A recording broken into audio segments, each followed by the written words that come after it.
Some human encounters begin without a single word. There is no dialogue, no explanation, only a glance, a shift in the atmosphere, and a subtle sensation that something unseen has begun to move. In that moment, a man may find himself affected before he even understands why. He is not responding to her appearance, nor to anything she has said. What draws him in comes from a different layer altogether, an invisible current of energy. This kind of energy cannot be manufactured. It is not the product of effort, nor is it shaped by appearance or charm. It is a vibration, emanating from the depths of a woman who lives in alignment with her essence. She does not perform, she does not chase, she does not try to be chosen. Instead, her energy speaks for her quietly, unmistakably. Carl Jung referred to this as the anima, the inner feminine presence that dwells within the unconscious of every man. When a man encounters a woman in her natural state of truth, unfiltered, unperforming, it awakens this internal archetype. He may not understand it consciously. He may not even be aware that something has shifted.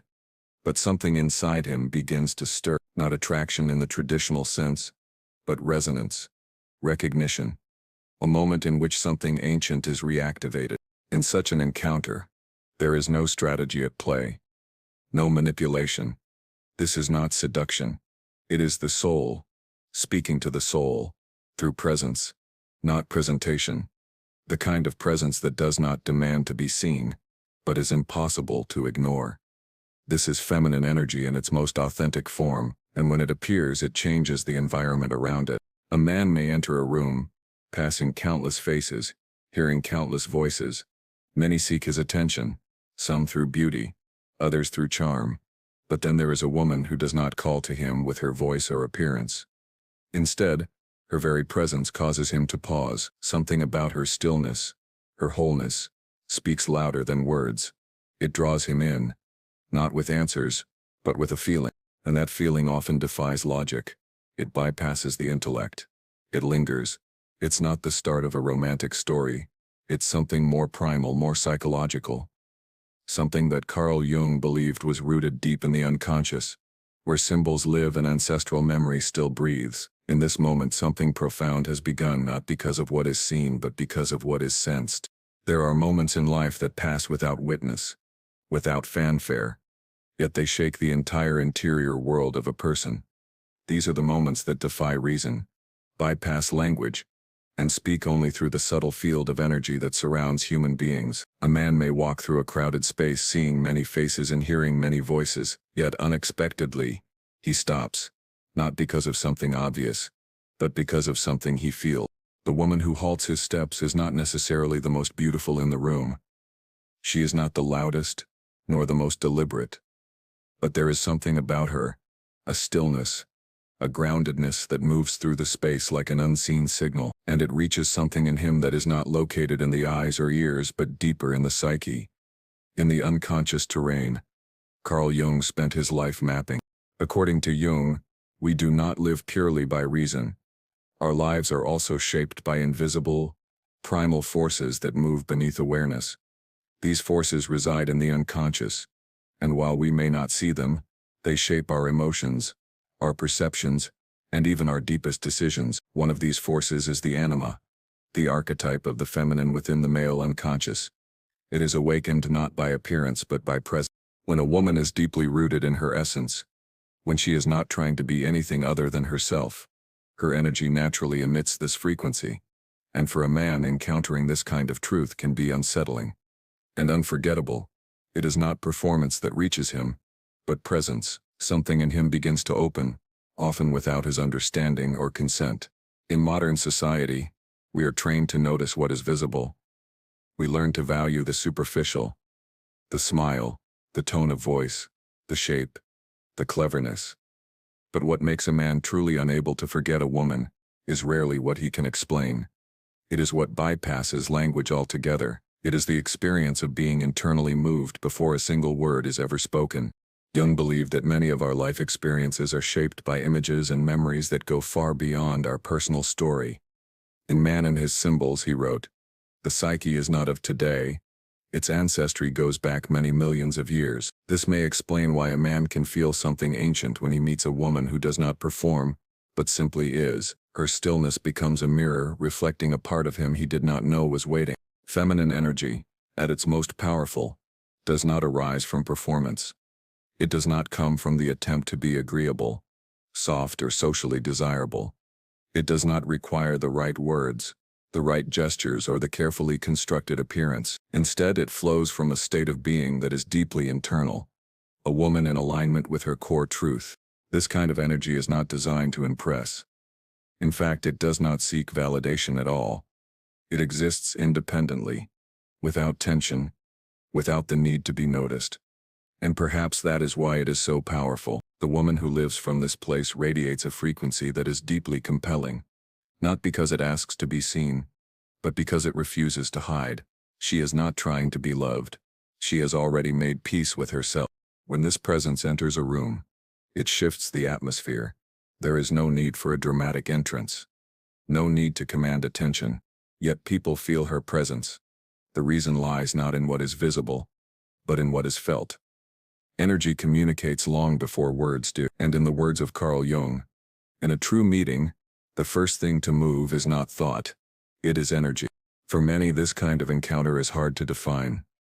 A man may find himself saying, "I don't know why I'm drawn to her. She's not the loudest. She's not the most striking. But I can't stop thinking about her." This isn't the language of infatuation. This is the language of recognition, of something within him that has been stirred, not by logic, but by resonance. Jung explained this phenomenon as the emergence of unconscious content into the realm of experience. In other words, when a man meets a woman who embodies qualities he has not yet awakened in himself, he experiences it as fate. He believes it is destiny, but in truth it is his own inner world, being reflected back to him through her presence. She has not caused it. She has revealed it. The result is not romantic in the conventional sense. It is existential. It prompts a man to examine his emotions, his past, even his inner structure. He may not understand what is happening, but he knows that he cannot return to how he was before the encounter. That is the power of a woman who is rooted in her truth. Not because she is extraordinary, but because she is real.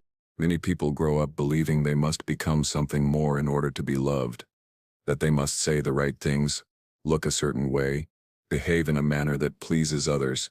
The underlying message is simple. You are not enough as you are.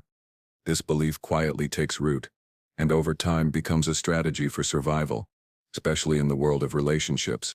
But there comes a moment, often after exhaustion or heartbreak, when a woman begins to let go of these strategies.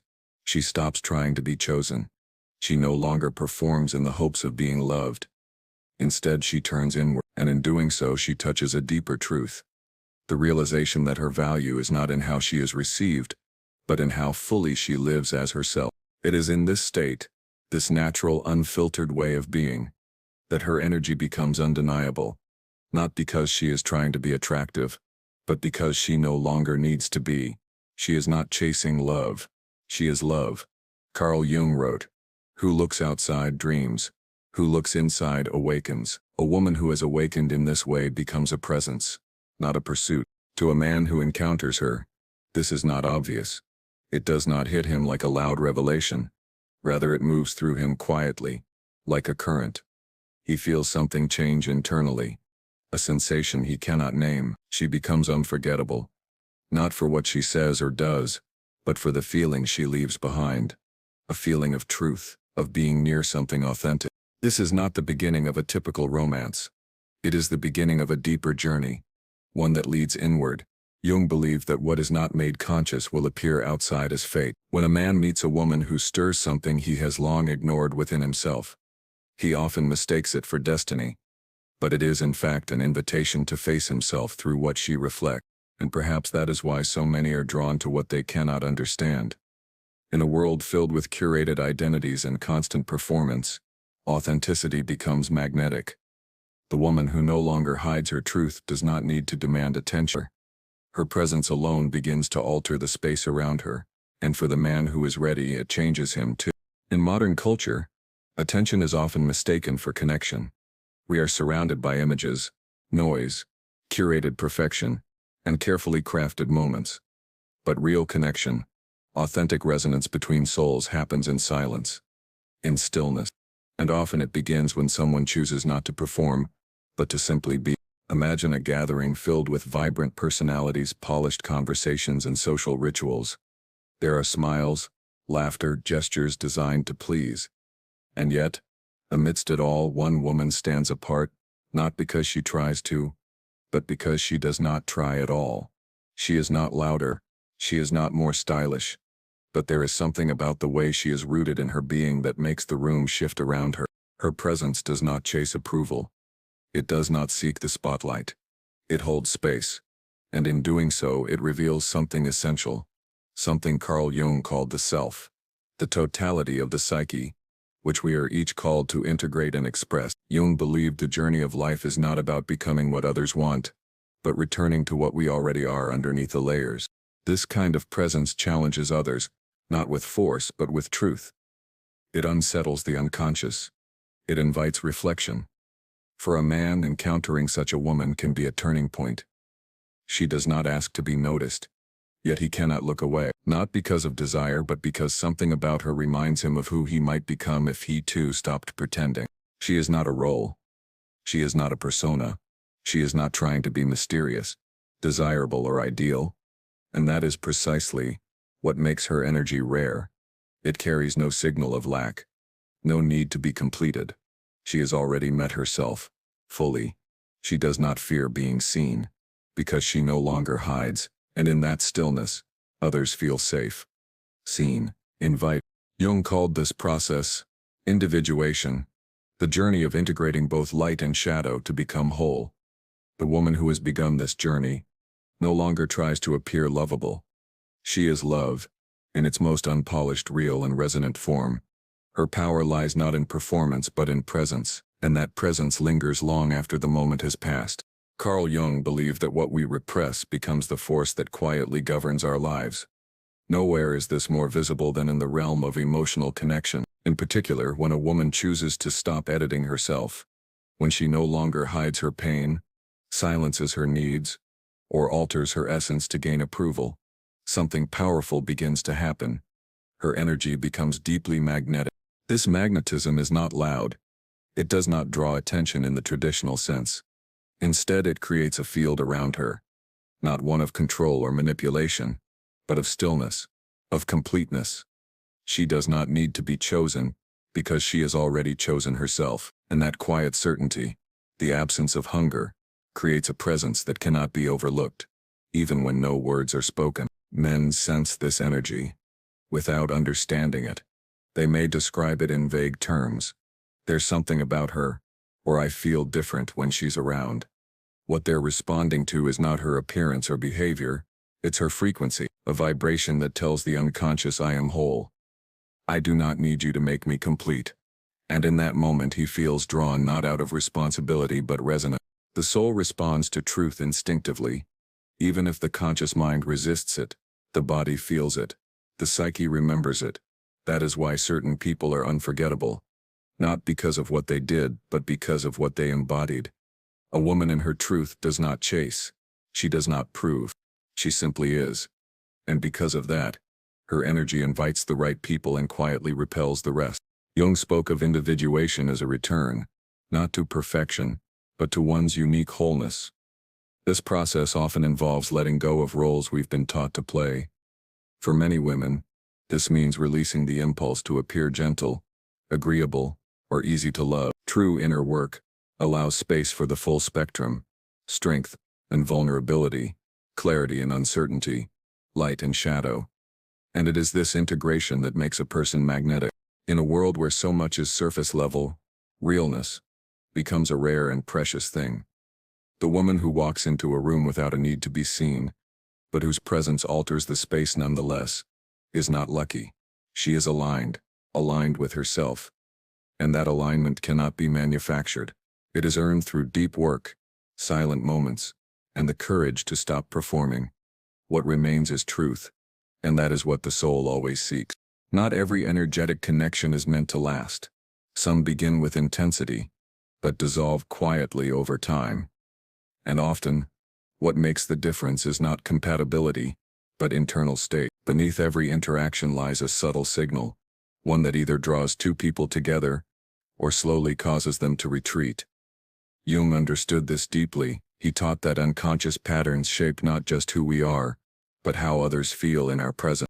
At the heart of many failed connections is a dynamic that often goes unspoken: hunger, not the desire for intimacy, but the longing to be filled by another person. When a woman enters a relationship from a place of internal emptiness, believing that love will complete her, she may appear confident on the surface, but beneath the surface, her energy says something else. Please choose me. Please fix what I cannot fix inside. Even if she never says the words, a man can feel this. Not consciously, but viscerally. He may sense pressure, a silent demand, a weight that asks him to be more than just a partner, to be a savior, and without knowing why, he begins to pull away, not out of cruelty, but because something within him is resisting a role he never agreed to play. As Jung noted, people will do almost anything to avoid facing their own soul. In contrast, a woman who is no longer hungry for love enters connection differently. She does not need to be filled because she is already full. Her energy carries no silent plea. Instead, it offers an open invitation. She is not seeking rescue. She is not demanding presence. She brings her own, and that, paradoxically, is what draws others in. Not because she needs them, but because her presence reminds them of their own wholeness. The difference between these two energies is unmistakable. One creates tension, the other creates space. One asks to be completed, the other offers companionship without dependence. And it is the latter that often creates the deepest bonds. As Jung wrote, the privilege of a lifetime is to become who you truly are. When a woman lives from that place, she becomes magnetic, not through effort but through alignment. This alignment allows her to love freely, without fear. She does not need constant reassurance. She does not interpret silence as rejection. She does not chase. Her love is not a strategy, it is an overflow, and those who are meant for her will recognize this energy. They will not feel burdened by her presence. They will feel expanded by it. In every interaction, there is a current flowing beneath the words, a vibration that speaks even when silence reigns. Some women enter relationships with invisible strings attached, unknowingly sending out signals of need, fear, or expectation. Others, however, carry no strings at all. Their energy does not reach for love, it radiates it. This difference is subtle, but its impact is profound. A woman who has come into wholeness no longer depends on being chosen to feel valuable. Her center does not collapse when she is alone. She has made peace with solitude, and in doing so has found a form of power that does not dominate, but quietly commands. She does not rush to be seen. She does not push to be heard, and yet people feel her. They notice her presence without understanding why.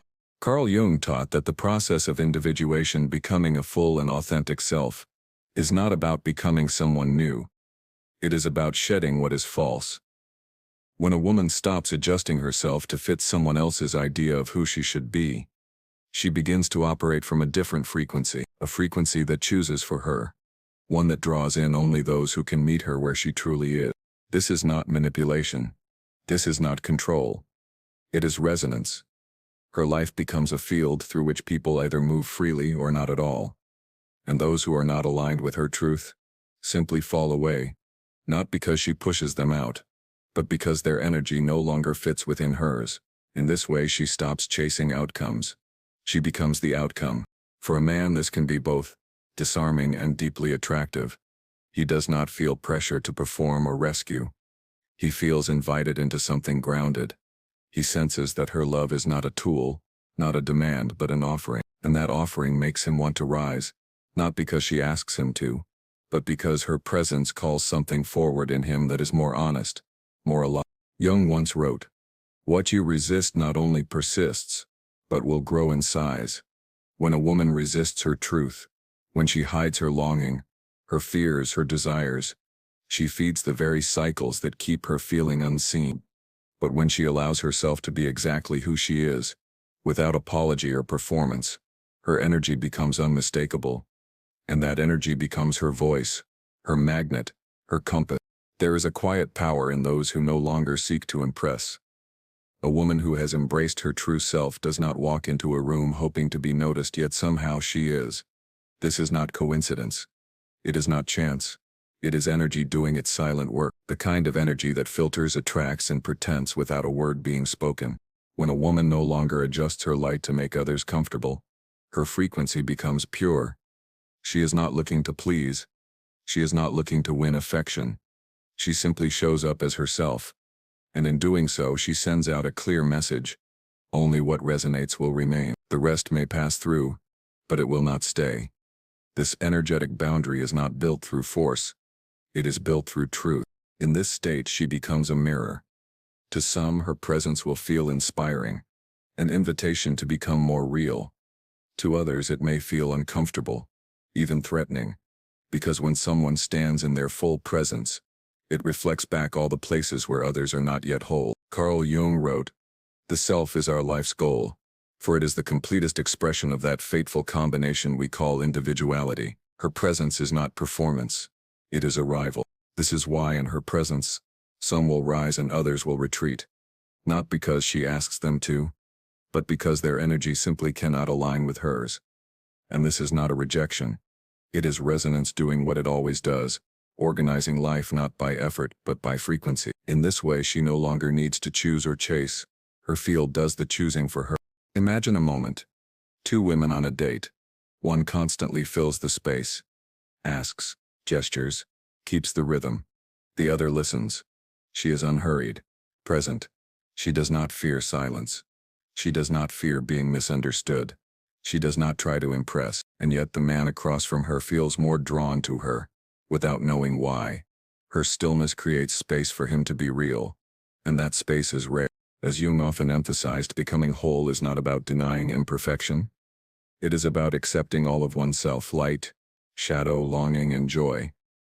A woman who has done this does not perform love. She lives it. She does not force connection. She embodies it, and that embodiment becomes the very thing that invites authentic connection, not out of need but out of deep alignment with her own soul. Attraction in its truest form is not based on appearance, performance, or strategy. It originates in the subtle space where energy and presence intersect. The most memorable women are not those who tried the hardest to be seen. They are the ones who allowed themselves to be fully present, without needing to be anything more than they already were. Their stillness, their quiet truth, becomes a force all its own. Carl Jung understood that when a person becomes fully themselves, when they stop resisting the parts of them they were once told to hide, they begin to carry a different kind of power. It is not aggressive. It is not loud. But it is undeniable. A woman who has surrendered the need to be chosen does not shrink. She radiates. And this radiance draws in what aligns without grasping for it. To the observing eye, she may appear simple, uncomplicated, but her simplicity is the result of profound inner work. She has faced her shadow. She has walked through the fear of rejection. She has stopped trying to mold herself into what the world demands, and what remains is essence, unpolished, authentic, deeply human, a presence that invites others not to impress but to exhale. For a man, encountering such a woman can be disorienting. She does not play games. She does not follow scripts. There are no exaggerated gestures or overly sweet performances, yet something about her lingers. Long after the moment has passed, her presence stays, not because of what she said, but because of how she made him feel: calm, challenged, seen, all without demanding a single thing. Jung described this process as returning to the self, a state where one's identity is no longer shaped by collective norms or external validation. The woman who lives from this space does not push herself into places she does not belong. She does not grasp for attention. She allows her vibration to do the work, and those who are meant to find her will. It is this surrender, not of strength but of striving, that makes her energy unmistakable. She does not chase outcomes. She does not cling to timing. She has made peace with her own company. And that peace, paradoxically, becomes the very thing that draws others near, not because she is reaching, but because she has already arrived fully, deeply, and without apology. In the psychology of memory, much is made of the senses: sight, sound, touch. But deeper than these, there is another kind of memory, one that lives beneath the conscious mind, A man may forget the color of her eyes, he may not recall what she wore, or even the exact words she said, but he will remember how he felt in her presence. And that feeling, if real, does not fade. It is not tied to beauty, status, or even time spent together.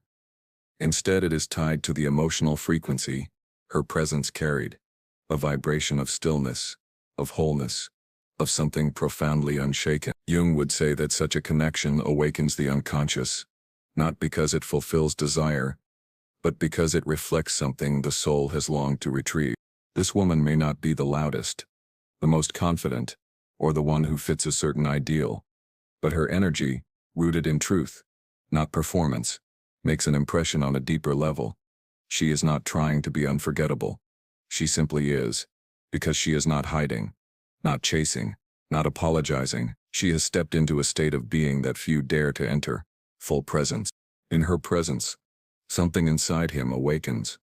He does not know how to explain it, but he cannot deny it.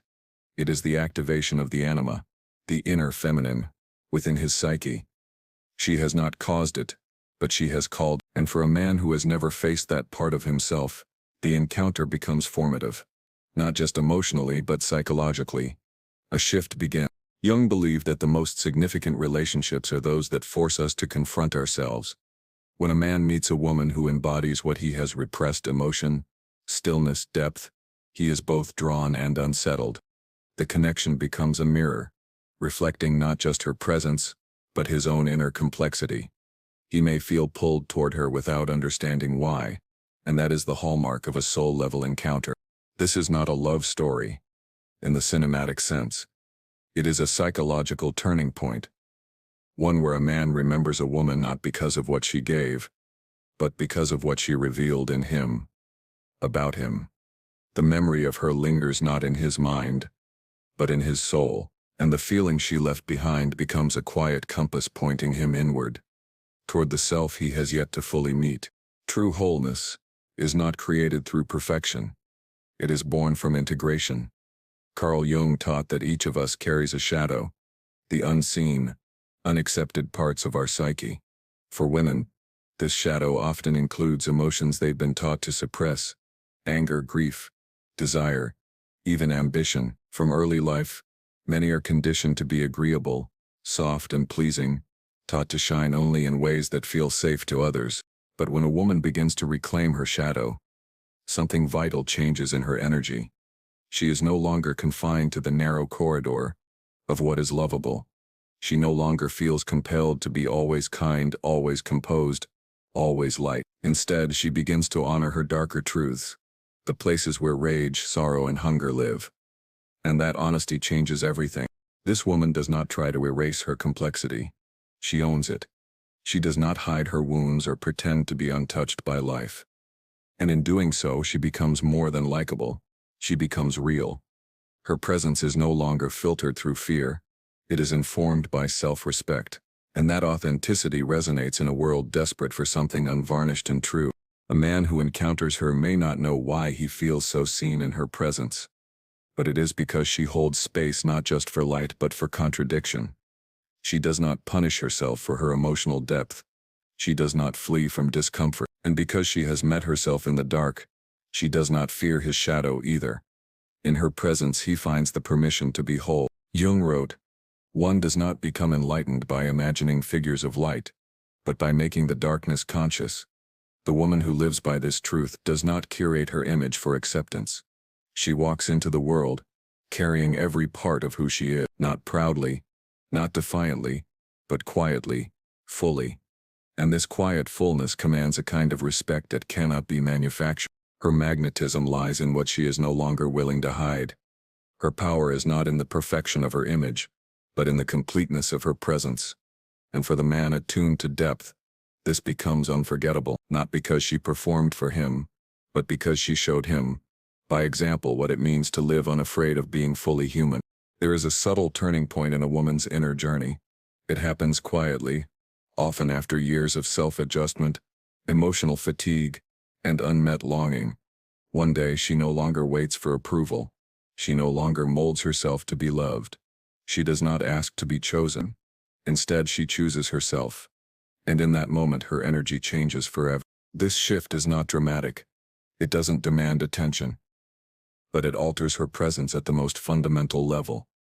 Where there was once striving, now there is peace. Where there was self-doubt, now there is inner stillness. She does not broadcast her worth.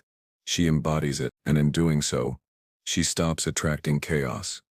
Her presence becomes a silent filter. What is not aligned with her truth no longer stays. Carl Jung called this process individuation. It is the psychological and spiritual maturation into one's most authentic self. For a woman, this often involves shedding layers of social expectation, releasing the idea that she must be easy to love, endlessly agreeable, or always emotionally contained. When she no longer performs love but lives it, her presence speaks more clearly than her words ever could. Men notice this shift, even if they cannot articulate it. They feel it in how she carries herself. She is not urgent. She is not playing a role. She does not seduce, yet she cannot be ignored. There is a quiet challenge in her energy, not because she tests others, but because she refuses to shrink. She invites authenticity, and by doing so sets the standard for it. This is what separates her from others. She does not chase. She does not convince.